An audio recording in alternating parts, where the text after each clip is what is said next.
Good day, everybody. My name is Johan, and I'm joined by my daughter Alicia. And the two of us will be reflecting on how the death of George Floyd and the whole issue of racism is currently shaping who she is and also who I am, and specifically where I'm coming from. George Floyd could not breathe. My grandfather could not breathe. My mother could not breathe. And I cannot breathe. And unfortunately, my children will not be able to breathe also. Good day, Alicia. Hello. Seeing the white policeman with all his weight and knee on the back of George Floyd, with George crying out for help and ultimately breathing out his last breath. I can't breathe. I reminded myself of the countless times I could not breathe myself because of a white institution created by a system that is blocking my lungs from breathing in the air of freedom. Born into a system of racial segregation, basically known as apartheid. Apartheid has automatically given me an identity as being part of a certain racial group. I had to stay in an area, I had to go to a certain school. For most of us, our future was determined by the system. Being born in a community of farm laborers, which became the destiny for many young people in the Western Cape. As a farm laborer, you did not choose your future. The system chose it for you. And because of that, we were not able to breathe. The system identified me as colored. Yes, the system gave me a classification as colored, meaning that I was not black, not white, but in between. The system actually said that I was too white and too black. And I remember applying for my official South African identity book. I had to fill in my race as being mixed. Not white and not black. How confusing can that be? But born into a system stereotyped me as mixed race, not being from a specific origin. I remember inside my mother's identity document under race, it mentioned that she was called a Cape Colored, meaning that colored people were different based on their diverse origins. It was this system that forced my mother to be a tea lady, making tea for white people and in their comfortable office spaces. A system that forced my father to wake up every morning to go to work for a white boss. A system that rewarded my grandfather with nothing after returning home from fighting in the Second World War as a colored South African soldier. It is this system today, 25 years into democracy, that is still determining the race classification for my children, giving them an unfair systemic inheritance which they do not deserve. Seeing the George Floyd image took me back to my first year at high school, 1988. Walking into a system where my first year was confronted by tension amongst teachers and students in the education system. The education system that benefited Afrikaner white school child 5 times more than me. For weeks the mood at the school was quiet and somber until one morning, amongst the roaring student crowd, the sound of amandla and the symbol of the black fist high in the air, the black fist that symbolized black power, shouted saying, "We can't breathe." On that specific winter day, students were mobilized out of their classes onto the schoolyard, and we were educated by our principal and teachers. Our national anthem that talks about the blue heaven and the deep blue sea does not have any meaning for us. We were taught the real anthem, Nkosi Sikelel' iAfrika, God bless Africa. We were shown sketches and images of Nelson Mandela, and we were told that Jan van Riebeeck, the 1652 Dutch colonizer, was not our real history, and that our real history was taken away from us by a man named Hendrik Verwoerd, the father of apartheid. I remember teachers burning history books and giving us material from the political underground to read. giving us literature that was educating us to believe that we can breathe.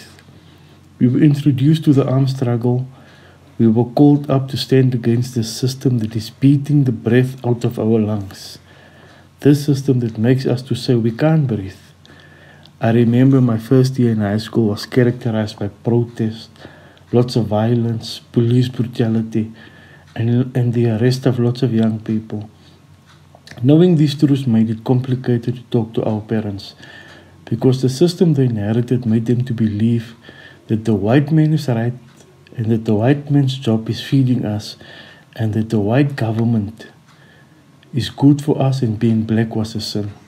I remember visiting my mother at work, hearing comments of how nice her tea tasted, how she had to relate to her white bosses as calling them sir and madam. She will come home complaining about pushing and carrying heavy tea trolleys up staircases, getting paid very little money, and that the complaints for an assistance fell on deaf ears, making her not to breathe. She was always rewarded with the leftover cakes from the tea parties, washing the dirty dishes, cleaning their rubbish and dirty toilets. The system made her to believe that white is right and being black is wrong.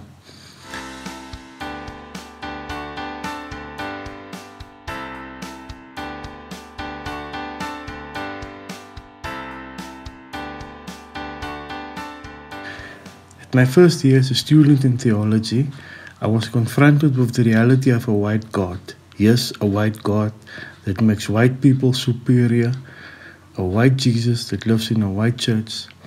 I remember growing up seeing this picture of a beautiful white Jesus with blonde hair and his blonde beard healing white people. And soon I realized that even white Jesus is part of our systemic inheritance.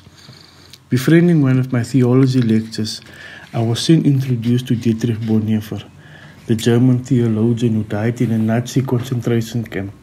And in his book, The Cost of Discipleship, he wrote as part of his introduction to the chapter on cheap grace, when God calls a man, he bids him to come and die.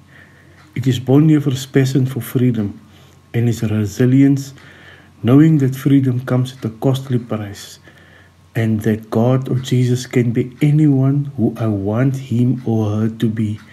And ultimately, Jesus is not white. My goal became the fight for freedom. In 1994, Nelson Mandela's presidency became an imminent part of my personal political journey.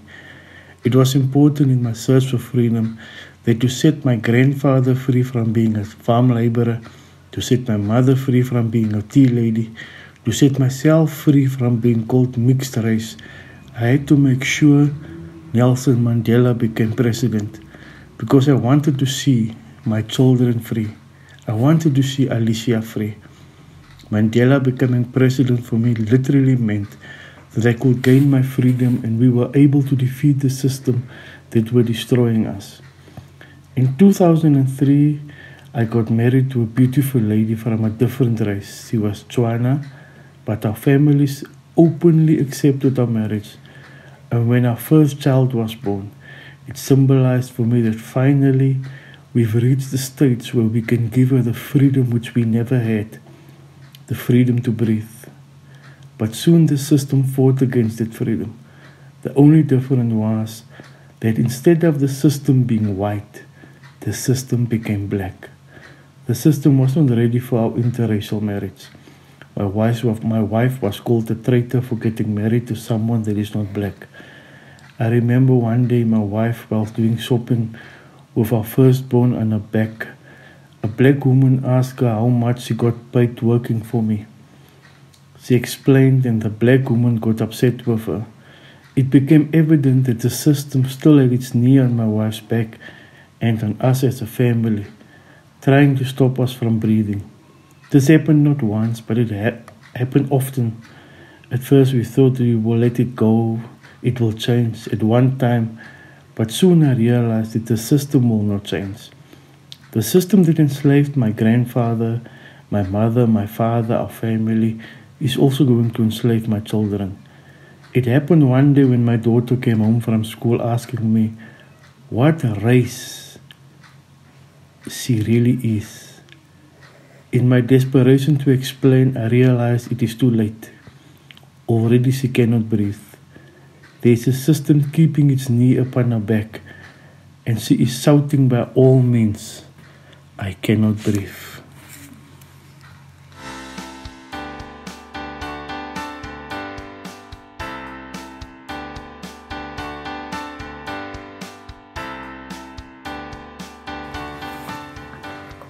Alicia, how do you feel when your friends call you colored? How do you feel about that?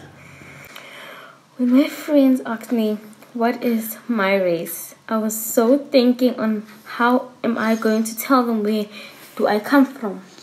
What is my race? All these questions you think about. I actually had the confidence to tell them that I'm mixed. I am actually half colored and half Tswana. Some kid would call me a white person because of my skin color. My friends were shocked. They thought I was full colored. I was honest with them that I am mixed and they accepted me the way I am. I'm so happy about myself the way I am. Thank you. Thank you very much, Alicia. In my desperation to explain to her, I realized that the system that I inherited, she unfortunately also inherited it. And it is that system they termed her as being colored. I often confuse myself in terms of if I am colored or black, because I can see that my mom is from the black side and my dad is from the colored side.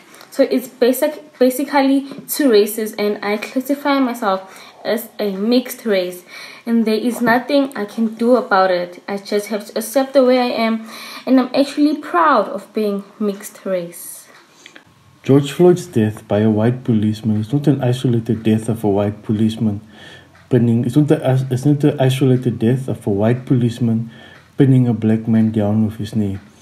It is a story of a system institutionalized in our mind and shaped by our colonized identity.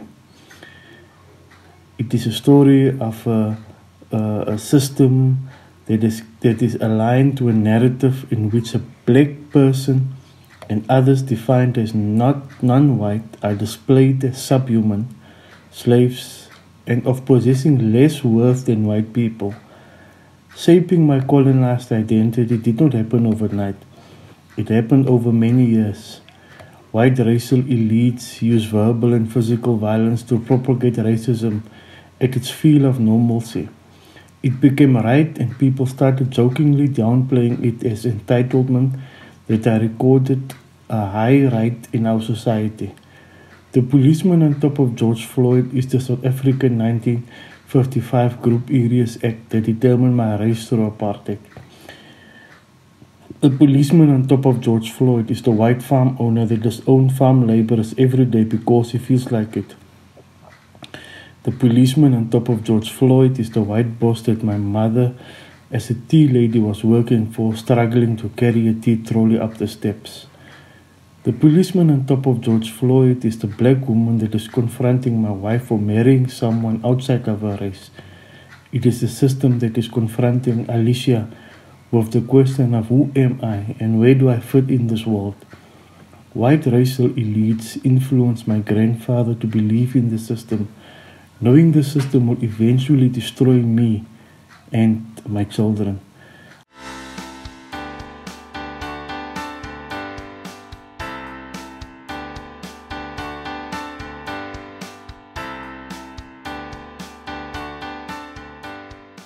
I've realized that although 1994 was important for me, Nelson Mandela became our first democratically elected president.